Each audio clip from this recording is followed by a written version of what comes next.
But joining me right now is our friend, Massachusetts Congressman Seth Moulton. He is a member of the House Armed Services Committee and is a former Marine Corps officer in Iraq. Congressman, welcome. Good to see you. First, your thoughts on what we were talking about there, the removal of the president's name from the Kennedy Center. That is President Trump from President Kennedy Center there. And it happened, of course, we remind our viewers, after a court ruled only Congress can make changes to the center's name. I mean, it's kind of pathetic that we're at a point in American history where we're celebrating stopping the desecration of a memorial by the current president of the United States. But that's where we are, and it is a victory for the law. It is a victory for democracy, and it's a victory for Congresswoman Beatty, who I'm so proud to serve with. I mean, she put this lawsuit forward after serving on the Kennedy Center board, and as she said, this is a victory for all the citizens of the United States who do not want to see our country desecrated by Donald Trump. How do you describe the audacity, I mean, if that's what you don't want to call it, of Donald Trump's vanity projects, and how important was this pushback?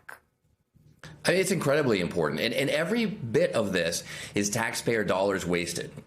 They spent 10 hours, I think, putting up that tarp just so that he wouldn't be ashamed, because he doesn't like the look of having his name taken off the building. Well, that's taxpayer dollars.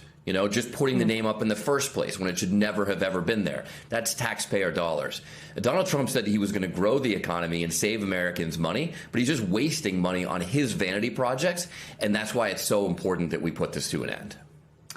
Also important, let's move on to the potential agreement to end the Iran war. President Trump just moments ago posting on Truth Social that it is scheduled to be signed tomorrow.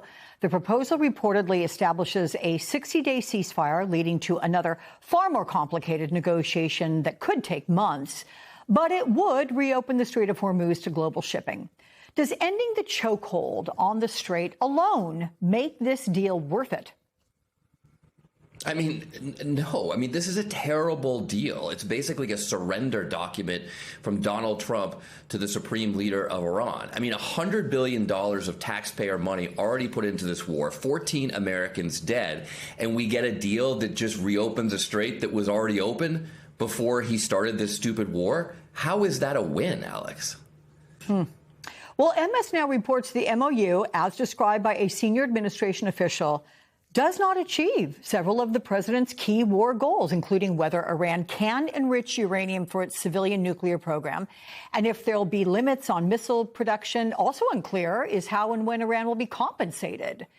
So when all is said and done, final negotiations, will they get to a place that is tougher with their constraints on Iran than before the war? I don't think so. I mean, certainly won't be as tough as President Obama had with the Iran nuclear deal that Donald Trump tore up.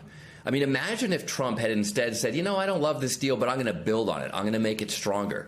Instead, again, because of his vanity, he's like, well, I don't like President Obama. So he tore up that deal, trashed it.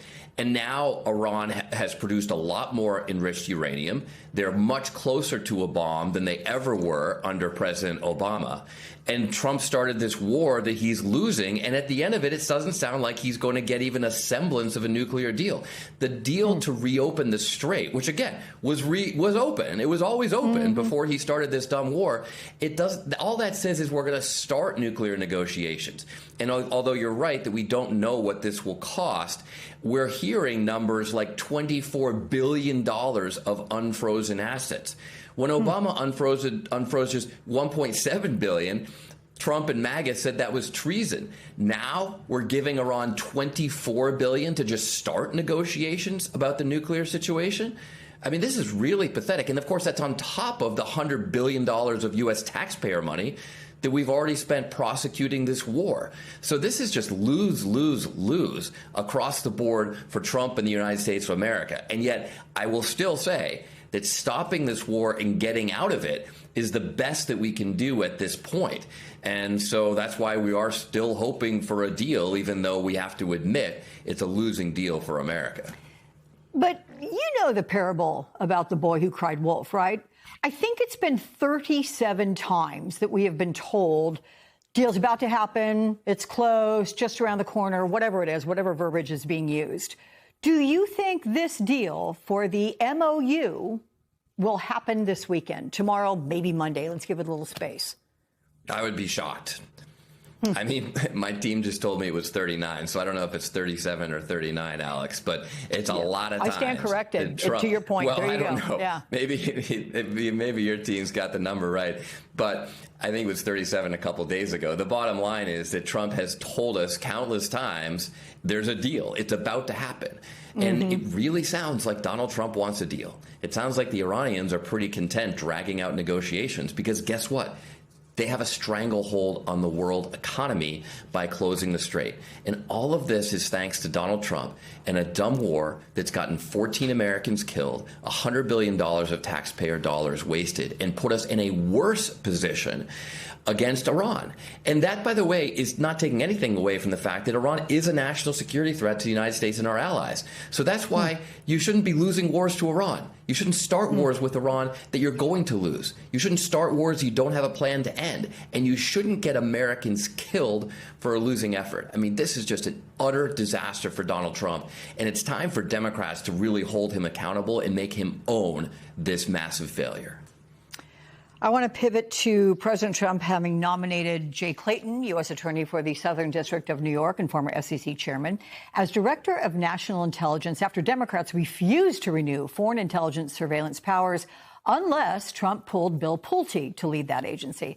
So Clayton oversaw cases involving national security threats, of course, but has few intelligence credentials specifically. Is he qualified for the job? Will Democrats support his confirmation to push Pulte out of the acting role and reauthorize FISA? Well, these are complicated questions. It's a little bit of a complicated picture, Alex, because obviously he's immeasurably better than Bill Pulte, and yet he's still not good enough. I mean, he does not have any national security qualifications.